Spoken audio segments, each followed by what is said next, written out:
Right now on CBS 12 News this morning, as districts all across our state now facing staff shortages with the new school year less than a month out coming up, where you can show up today to land a job and help fill these crucial roles. This morning, we're learning more about the Palm Beach County School Board candidates that were campaigning at a knife and gun show as the debate continues about whether that's an appropriate place to talk about the future of our schools.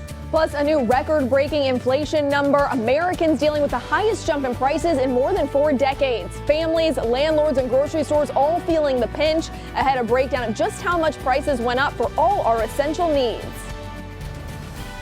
It's a new day. This is CBS 12 News This Morning. Hey there, happy Friday Eve, everybody. I'm Matt Lincoln. And I'm Sam Kerrigan. We want to start with a check on our forecast this morning. Let's get right over to Lauren. Sam, thanks. We will check in right now on radar, where our skies are currently pretty dry. Got a few showers and a couple of storms hanging out well off the coastline, but onshore, we're waking up to dry conditions, at least up in the sky, because it's very humid at the surface. We're near 88 degrees.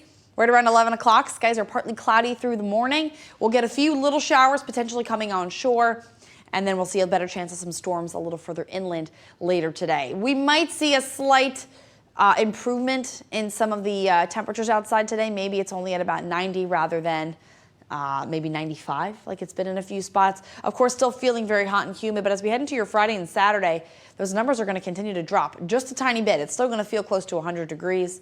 But, you know, maybe a bit of an improvement out there, and I think we'll take it. A look at our highs everywhere for us today. We could stop at about 90 in West Palm. Maybe we only go to 89 in Fort Pierce and Port St. Lucie. Still very hot, still very humid, but at least it's closer to 90 and not maybe 93. We'll take what we can get for sure. We'll talk more about the rest of your week still ahead. Matt, Sam.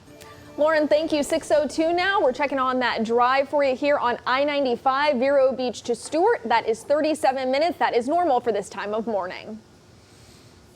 This morning, the pressure is on to fill hundreds of job openings in our school districts. The new school year, of course, is less than a month away. Everything from jobs in teaching to transportation roles. And right now, our district's ramping up their search efforts by holding a number of job fairs. So let's go now to our CBS 12's Kara Duffy. She's joining us live in Stewart. One of these job fairs happening later today. Kara, what is in here the district's latest push to make hires?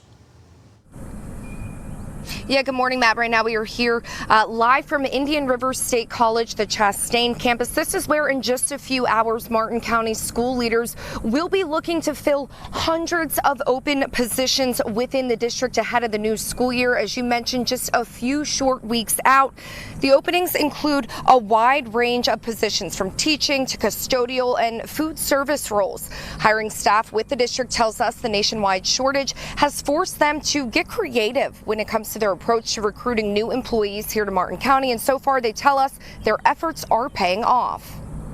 We're doing virtual coffee chats. We're having our on-site job fair. What we're really looking for is positions in custodial. We're looking for educational paraprofessionals. We're looking for elementary teachers. We're also looking for some math teachers in high school. We're getting a lot of interest from the Philippines. I've had applicants from Greece, Canada, England, Jamaica. So we're really excited. Yeah, you just heard it there, the word on these jobs extending way beyond South Florida. And if you are interested in applying, you can visit the Indian River State College's Chastain campus from 3 till 6 o'clock today. Walk-ins are welcome, but you're encouraged to register beforehand. Keep in mind, they are looking to hire on the spot, so be sure to bring along any documents you may need. And Matt, Sam, if you recall, last year we saw a huge need for bus drivers all across our counties in the area. And we wanted to check in with Martin County while we had them there and ask them how things were looking right now. And the good news is they say that they've actually been holding job fairs for transportation roles weekly all throughout the summer. So as of right now, they say they are feeling confident that they will be good to go come August 10th. That is certainly some good news, Kara. Thank you. And today is also your last day to find a job with the Palm Beach County School District. The district is holding a job fair to fill bus driver, custodian, and maintenance positions. It's at the Fulton Holland Educational Services Center in West Palm Beach. It all starts at 3 o'clock this afternoon. We have all the details you need on our website. Just go to cbs12.com and click on the Back to School tab under News. 6:04 this morning, 14 candidates are fighting for 4 seats on the Palm Beach County School Board, and these are the people who set policies and oversee billions of dollars for the 10th largest school district in the nation.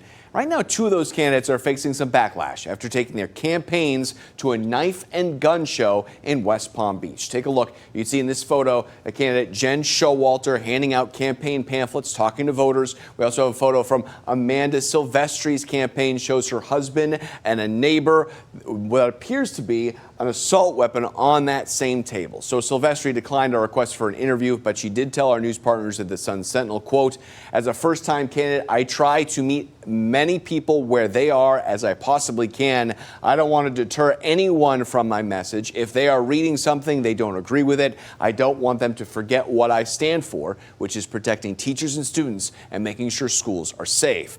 Showalter also declined our request for an interview, but in a written statement to CBS 12 News, she says in part, quote, "I have been talking with citizens all over the district for over a year at a variety of venues, and this weekend happened to be at a gun show where law-abiding citizens were exercising their constitutional First and Second Amendment rights."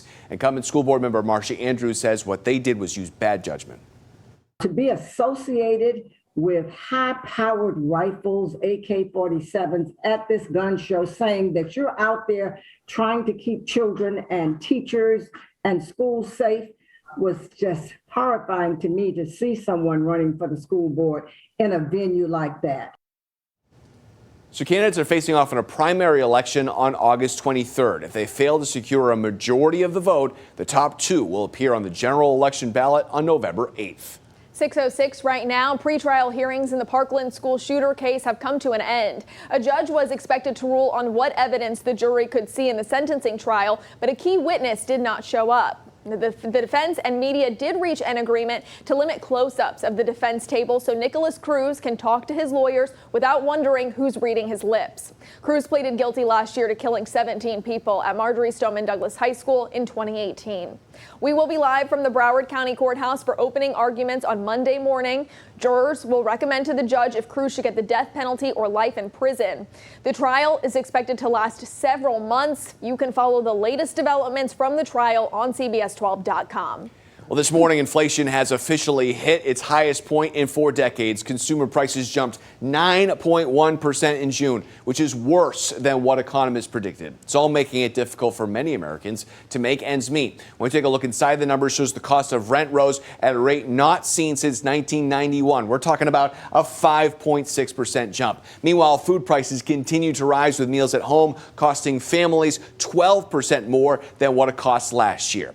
Gas increased nearly 60% in June. You may remember the average cost of a gallon of gas peaked at about $5 last month. Gas prices are looking much better for drivers in Florida. State average down to $4.33 in the big blue dot. Most of our counties still in red, significantly lower prices than what we saw in weeks past. Right now, Palm Beach County drivers can expect to pay $4.57. At 6:08 now, we take a live look in Washington, D.C. as the sun is rising this morning, where the House will vote tomorrow on 2 bills aimed at boosting abortion rights. One bill would codify the right to an abortion into federal law. The other would ban states from interfering with a woman's right to travel to get the procedure. The bills are not expected to win the 10 Republican votes needed, though, to pass the Senate. In just hours, Vice President Kamala Harris will be in Florida to attend and speak at events in Orlando and Tampa. One of those is a roundtable discussion about reproductive rights with state legislators. We will, of course, be following her visit to the Sunshine State and bring you any updates on air and online at CBS12.com. Well, 6:08, a Confederate statue of a Floridian comes down in D.C. We'll tell you what important and non-controversial historical figure from our state is taking its place. Plus, the popular TikTok app cracking down on our youngest users. What the social media platform plans to do to make sure your kids are not scrolling through inappropriate content. And before we head a break, here's a live look at Port Canaveral, where SpaceX is gearing up for another launch. When we come back, we'll check in with meteorologist Lauren Oleski on weather conditions for the launch tonight. Stick with us.